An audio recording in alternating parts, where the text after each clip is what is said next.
하루하루가 급변하고 언제 어떤 커다란 일이 일어나도 전혀 이상하지 않은 시대가 바로 우리가 살고 있는 시대라고 할 수 있습니다.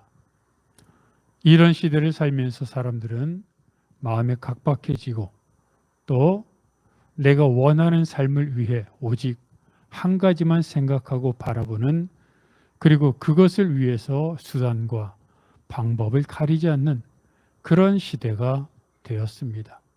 그런데 한편으로는 풍족한 시대지만 또 한편으로는 메마른 이런 시대에 정말로 인생이란 무엇인지, 삶이란 무엇인지, 그리고 우리가 어떻게 살아야 하는지에 대한 영적인 통찰력, 또 깊은 생각은 우리에게 있어야 합니다.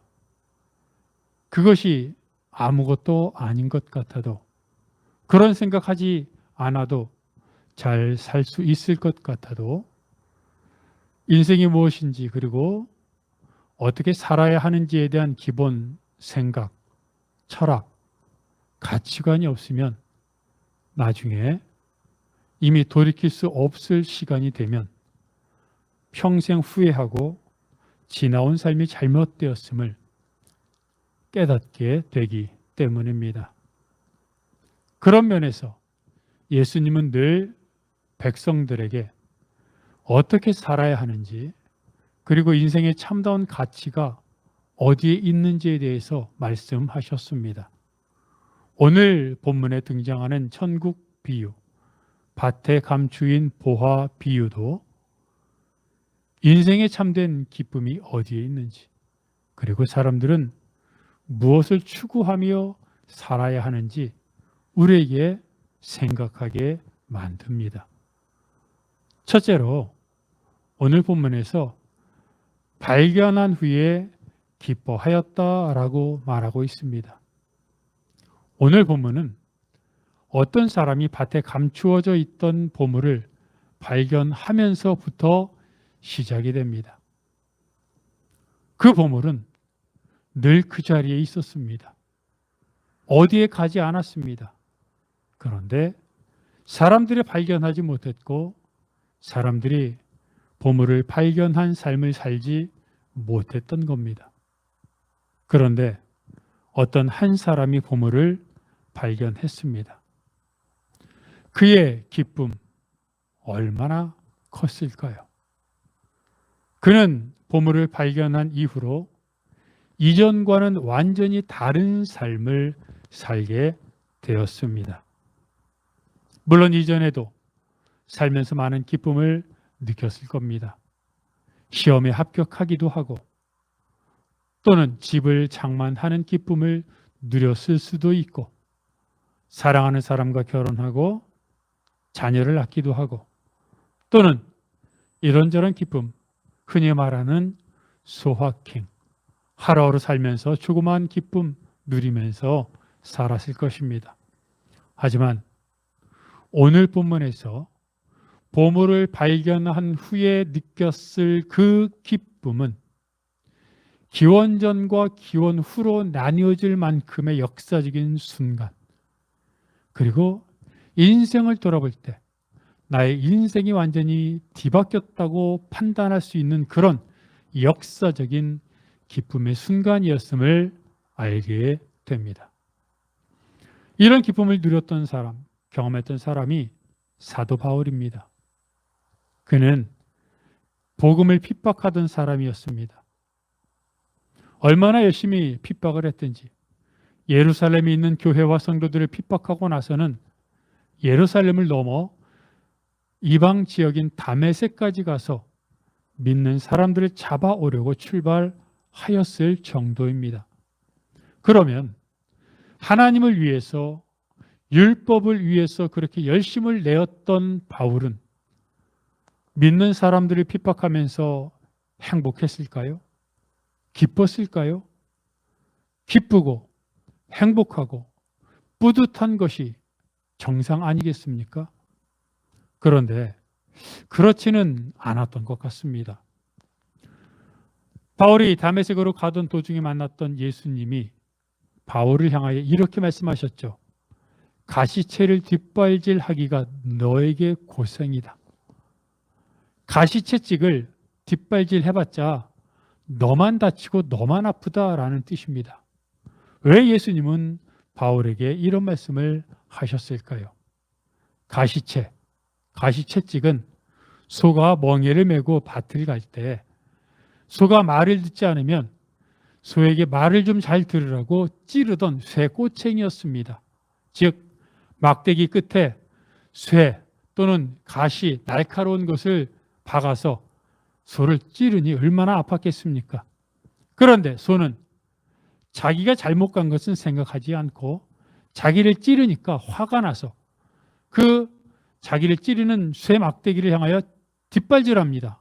화가 나니까 자기가 덤비는 거죠. 그러면 어떻게 됩니까? 덤비면 덤빌수록, 뒷발질하면 할수록 뒷발질하는 소만 아프고 소만 다치는 겁니다. 예수님이 바울에게 이 말씀을 하신 것은 자명합니다. 바울은 하나님을 위해 열심을 내고 이단을 잡는다고 생각했습니다. 그래서 교회를 핍박하고 믿는 사람들을 잡아 가뒀습니다. 그런데 이상하게도 그들을 잡으면 그들은 잘못했다고 다시는 그러지 않겠다고 떨고 무서워하고 도망쳐야 되는데 오히려 그들은 기뻐하고 감사하며 평안하며 찬양하더라는 겁니다. 그리고 그들을 바라보는, 그들을 잡아 가두는 바울이 오히려 마음이 강팍해졌습니다. 답답했습니다. 마음에 분노가 일어났고 답답함을 느꼈습니다. 하나님의 일을 하고 있으니, 하나님을 위해 이단들을 잡아놓고 있으니 감사하며 행복하고 뿌듯해야 되는데 오히려 잡히는 성도들은 감사하고 행복하고 평안해야 하는데 그들을 잡는 바울은 답답하고 마음이 억눌림을 당하고 늘 힘들었던 것입니다. 왜 그랬습니까? 그것이 결국에는 하나님의 일이 아니라 하나님의 일을 방해하는 것이었기 때문입니다. 바울은 그러면 그럴수록 오히려 더 악에 바쳐서 분노해서 믿는 사람들 잡아 가뒀고 그런 분노의 결과가 다메섹으로까지 원정을 가는 것이었습니다. 그렇게 분노하고 답답하고 악에 바쳤던 바울에게 다메섹으로 가던 도중에 어떤 일이 일어났습니까? 예수님이 나타나셨고 그는 앞을 보지 못하고 사흘 동안 금식하게 되었습니다. 사흘 동안 식음을 전폐하면서 바울은 자기의 지난 날의 삶을 돌아보게 되었습니다. 열심을 내며 핍박했던 것이 결국에는 자신의 교만이었고 잘못된 것임을 깨닫고 예수 그리스도를 믿게 된 것입니다. 결국 그는 세례를 받았고 복음을 핍박하고 성도들을 잡아 가두려고 갔던 다메섹에서 복음을 전하는 사람이 되었습니다. 복음을 전하던 바울의 표정이 어땠겠습니까? 사람들을 잡아 가두고 핍박할 때는 성나고 분하고 악에 바치고 그랬던 얼굴이었을지 모르지만 복음을 전했을 때는 오히려 열정과 평안과 감사에 넘치는 모습이었을 것입니다. 이것이 밭에 감추어진 보물을 발견한 바울이 경험한 기쁨이었습니다. 너가 가라, 내 양을 먹이라 라는 책을 지은 박운서 장로님이 계십니다. 그는 대통령 경제비서관도 하고 통상산업부 차관도 했던 경제통 관료고 또 대기업 CEO도 하신 분입니다. 그분이 65세가 되었을 때 이제는 좀 쉬며 여생을 좀 쉬며 보내야겠다라는 생각을 하고 필리핀으로 갔는데 그곳에서 필리핀 부족 중에 정말 연약하고 힘든 부족을 선교하는 선교사님들을 만납니다. 그리고 그곳에서 하나님은 박운서 장로님에게 너가 가라. 너가 그 부족을 섬겨라 하는 마음을 주십니다. 그 부족이 망한족입니다. 이 망한족은 문맹률이 90%고 필리핀 부족 중에서도 정말로 연약한 힘든 그런 부족에 속합니다. 이 장로님은 그 부족에 들어가서 도로를 닦고 길을 만들고 아이들을 위해 학교를 세우고 또 기숙사를 세우고 농사를 짓고 그들의 모든 삶을 바꾸어 놓습니다. 처음에는 복음을 거부하며 방해하던 그들이 결국 복음을 받아들이고 그 마을에만 12개의 교회가 세워졌고 그들이 예수를 그리스도로 영접하는 이적이 일어나게 됩니다.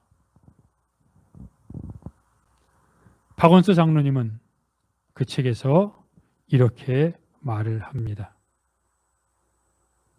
지난 40여 년간 사회에 저의 열정을 아낌없이 쏟아 부었습니다. 은퇴 후 여생을 즐기려던 저의 계획은 하나님의 뜻과 달랐습니다. 필리핀 오지의 헐벗은 아이들에게 너가 직접 가라는 하나님의 명령은 칼 같았고 나이 65세에 하나님께 자신을 내어드리기는 쉽지 않았습니다. 하지만 하나님의 말씀을 중심에 두고 주님만 바라보고 결단하고 나아갔습니다. 그런 저에게 하나님은 현직에서의 화려했던 시절보다 더 아름답고 빛나는 은혜의 삶을 이끌어 주셨습니다. 예수 그리스도로 인해 밭에 감춰진 보화를 경험하고 그 안에서 기쁨을 누리는 삶은 이전에 누렸던 어떤 삶의 모습, 기쁨과도 비교할 수 없는 기쁨이었습니다. 가룟 유다는 예수님의 제자였지만 예수님을 은 30냥의 가치로 생각했고 제사장들에게 팔았습니다. 같은 제자였던 베드로는 예수님을 그리스도요 살아계신 하나님의 아들로 고백하고 예수 그리스도를 위해 목숨을 바쳤습니다. 같은 제자였지만 어떤 사람은 예수님을 은 30냥으로 어떤 사람은 그리스도로 하나님의 아들로 믿었습니다. 그들의 삶이 어떠했겠습니까? 같은 제자로서의 3년이 문제가 아니라 똑같은 인생을 살더라도 그들의 인생에 얼마나 많은 커다란 차이가 있었겠습니까? 밭에 감추인 보화를 발견한 농부처럼 우리는 밭에 감추어진 보화를 발견했습니까? 밭에 감춰진 보화를 발견한 기쁨을 누리고 있습니까? 세상이 알지도 못하고 세상이 줄 수도 없는 평안과 기쁨의 삶을 살고 있습니까? 성경의 수많은 신앙 선배들이 밭에 감춘 보화를 경험하고 체험하고 그들의 삶이 바뀌어 주를 위해 살고 헌신했던 것처럼 우리들도 밭에 감춰진 보화를 발견하고 기뻐하여 내 삶에 전환이 일어나 주를 위해 다시 한번 온 삶을 바치며 기쁨과 평안과 담대한 삶을 살겠다고 다시 한번 다짐하는 여러분이 되시기를 바랍니다. 둘째로 밭에 감추인 보화입니다. 오늘 본문은 밭에 감추어진 보화를 발견하면서부터 시작이 됩니다. 어떻게 이 사람이 밭에 감춰져 있던 보물을 발견할 수 있었을까요? 성경은 말하고 있지 않지만 이 사람은 나중에 밭을 사기 위해 자기 재산을 팔았던 것을 봤을 때 이 밭이 자기 밭이 아닌 소작 농부였던 것은 분명합니다. 또 이 사람은 성실한 사람이었습니다. 밭에 왜 보물이 감춰져 있습니까? 늘상 외세의 침략을 받았던 이스라엘에서는 자기의 많은 재물을 보관하기 위해 다른 사람들 모르게 밭에 깊숙이 감춰두는 그런 경향이 있었습니다. 그러면 생각해 보십시오. 내가 피난을 가거나 내가 보물을 숨겨두기 위해 내가 소유한 밭에 보물을 감춘다면 어디에 감추겠습니까? 큰 바위가 있어서 사람들이 그 바위는 신경 쓰지도 않고 밭을 간다고 할 테니 큰 바위 밑에 보물을 감춰둘 수 있습니다. 또는 밭에 감춘다면 다른 사람들보다 훨씬 더 깊이 파서 농부들이 밭을 경작할 때는 파지 않을 정도의 깊이로 파고 그 안에 보물을 숨겨둘 수 있습니다. 그런데 이걸 이 농부가 발견했습니다. 그 말은 남들은 눈여겨보지 않고 거들떠보지도 않았던 큰 바위를 제거해서 밭을 더 기름지게 하려고 했던 것입니다. 또는 다른 사람들은 깊게 파지 않았는데 조금이라도 더 깊게 파서 밭을 기름지게 하고 더 풍성하게 해서 많은 열매를 맺게 하려고 했었던 것입니다. 큰 바위 밑에 있었든지 또는 밭 깊숙이 숨겨져 있었든지 이 농부는 다른 사람들과 달리 열심히 최선을 다했기 때문에 큰 바위 밑에 있었던 또는 깊은 밭 속 깊이 숨겨져 있었던 보물을 발견하게 된 것입니다. 성실, 최선을 다했던 그 모습이 보물을 발견하게 만든 겁니다. 잠언 2장 4절과 5절을 보면 이렇게 기록되어 있습니다. 은을 구하는 것 같이 그것을 구하며 감추어진 보배를 찾는 것 같이 그것을 찾으면 여호와 경외하기를 깨달으며 하나님을 알게 되리니. 은을 구하는 것처럼 보배를 찾는 것처럼만 찾는다면 하나님을 알게 될 것이고 여호와를 경외하는 삶을 살게 될 것이라는 겁니다. 사람들 참 열심히 살지 않습니까? 그게 다 무엇을 위해 열심히 사는 겁니까? 은을 구하고 보배를 찾기 위해서 아닙니까?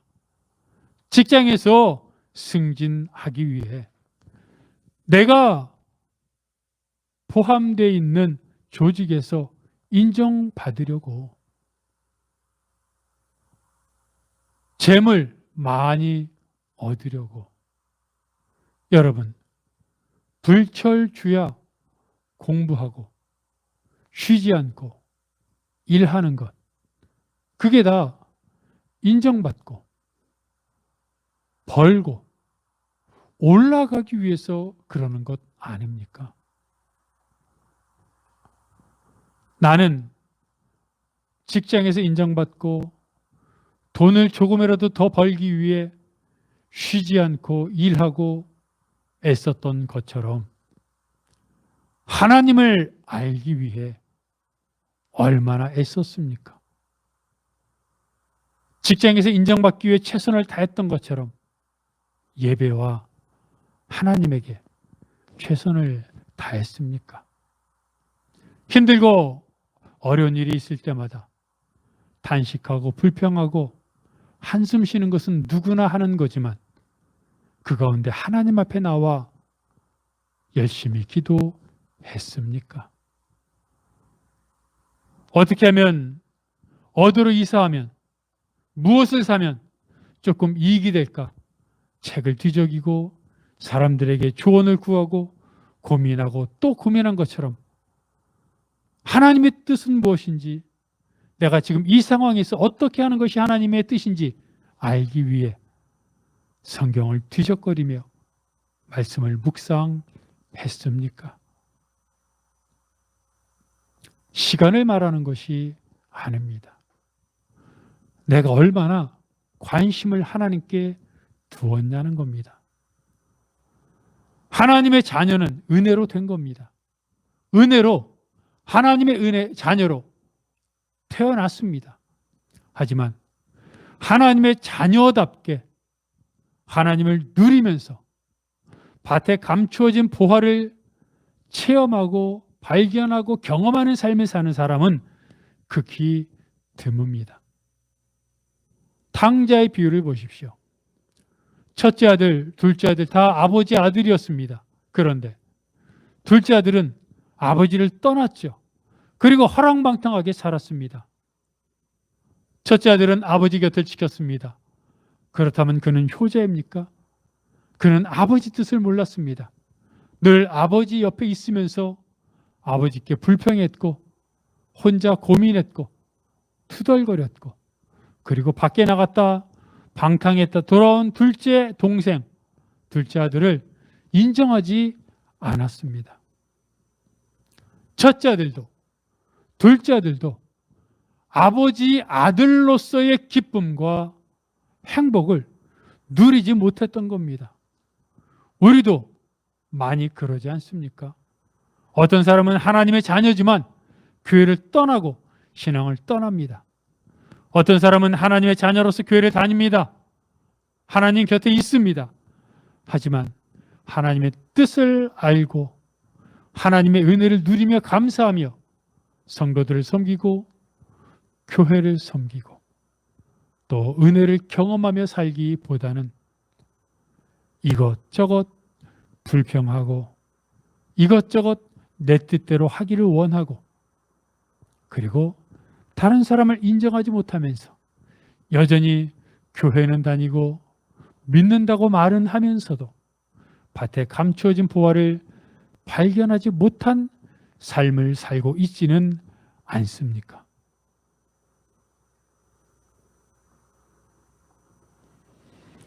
밭에 감추어진 보화를 발견하기 위해 정말로 얼마나 노력하고 있습니까?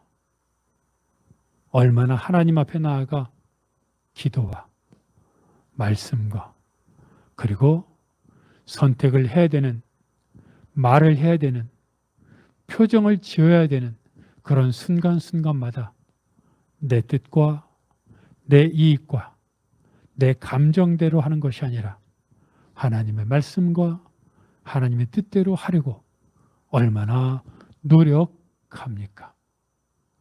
이 농부가 열심히 성실하게 큰 바위를 없애려고 하다가 보물을 발견했던 것처럼, 또는 밭을 기름지게 하기 위해 깊숙이 파다가 보물을 발견했던 것처럼 하나님을 알기 위해 조금이라도, 한 번이라도, 1분이라도 하나님 앞에 더 나아가 말씀을 묵상하고 하나님 앞에 기도하고 무릎 꿇고 하나님 앞에 나아가 보물을 발견하고 하늘나라를 경험하는 여러분이 되시기를 바랍니다.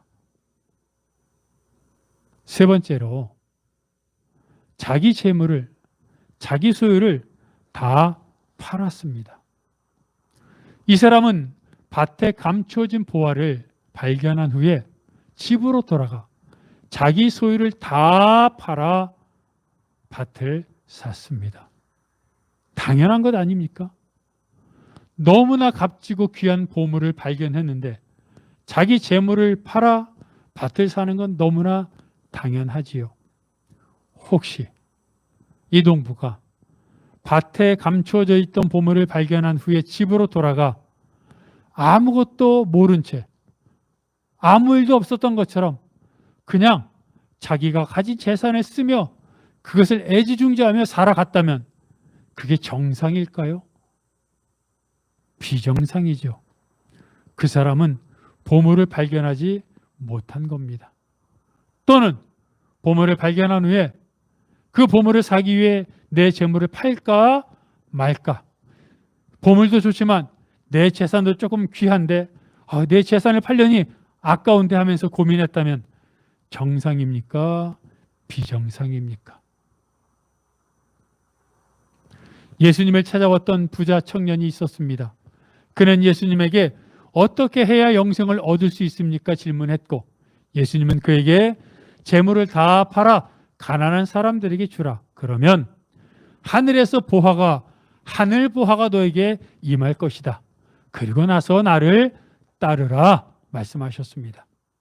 근데 이 청년이 걱정하며 근심하며 돌아갔습니다. 영생을 얻고 싶었습니다. 천국의 삶을 살고 싶었습니다. 그러나 지금 내가 갖고 있는 재산을 팔고 싶지는 않았습니다. 영생이, 천국에서의 삶이, 밭에 감춰진 부화가 얼마나 좋은지 알았지만 그것보다 내가 가진 재산이 더 좋았던 겁니다. 천국을 경험하지 못해봤기에, 영생을 경험하지 못했기에 밭에 감춰진 보화가 얼마나 크고 놀랍고 얼마나 대단한지를 경험하지 못했기 때문에 자기가 지금 경험하고 있는 그 재물에 욕심을 부렸던 것입니다. 그런데 초대교회 성도들을 보십시오. 그들은 자기 걸 같이 썼습니다. 내 건데 다른 사람들하고 같이 사용했습니다. 심지어 그들은 자기 재산을 팔아 가난한 사람들에게 주었습니다. 아무리 읽고 또 생각하고 묵상해봐도 있을 수 없는 일이 일어난 것입니다. 그들이 부자였던 것도 아닙니다. 남들보다 잘 살았던 것도 아닙니다. 그런데 그들은 그렇게 했습니다. 그들은 밭에 감추어진 보화를 발견했기 때문입니다. 그들은 천국을 경험했기 때문입니다. 그들은 여호와의 영광을 체험했기 때문입니다. 그들이 자기 재산을 팔아 다른 사람에게 줬다고 해서 갑자기 부자가 되거나 또는 갑자기 사업이 잘 되거나 꼭 그런 것이 아닙니다. 그것과 상관없습니다. 근데 그렇게 하고 싶었습니다.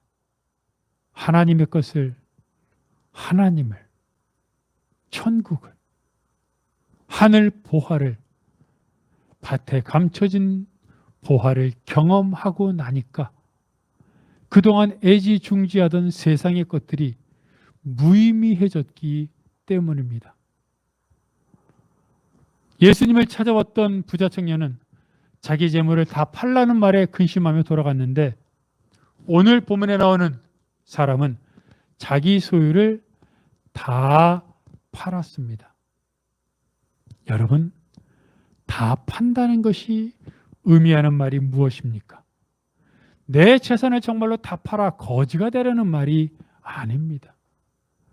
내 삶의 목적, 내 삶의 소망, 내 삶의 가치관이 어디에 있는지를 확실하게 하라는 겁니다. 밭에 감춰진 보화를 위해 살 것이냐, 내 재산, 내 소유, 내가 갖고 있는 내 재물, 권력, 인맥, 건강 이런 것들을 위해 살 것이냐 결정하라는 겁니다. 내 재산, 재물이 필요하지 않다는 말이 아닙니다. 그것이 목적이 되어서는 안 된다는 겁니다. 그것이 목적이 되면 재물을 위해 사람들을 이용합니다. 하지만 밭에 감춰진 보화가 목적이 되면 재물을 선한 데 이용합니다. 사람을 사랑합니다. 그리고 주를 위해 살아갑니다.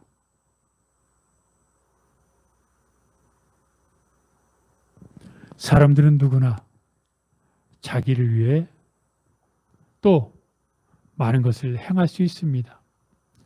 그것이 잘못된 것은 아닐 것입니다. 하지만 정말로 내가 원하는 삶이 어떤 삶인지를 돌아보면 무엇을 추구해야 되는지 알 수 있습니다. 이 사람이 밭에 감춰진 보화를 발견했을 때 기뻐하며 자기 소유를 팔아 밭을 샀고 밭에 감춰진 보화의 삶을 살았던 것은 단순히 부자가 되거나 무슨 사회적인 지위가 높아지거나 이런 것을 말하는 것이 아닙니다. 그의 삶의 기준이 하나님의 나라가 되었던 것입니다. 그리고 하나님 나라를 위해 자기가 가진 것을 사용한 것입니다. 그것이 그리스도인의 삶이고 그것이 천국을 소유한 사람의 삶입니다. 같은 돈도 어떤 사람이 쓰느냐에 따라 달라집니다. 같은 사회적인 지위라고 할지라도 어떤 사람이 그 자리에 올라가느냐에 따라 하는 일이 달라집니다.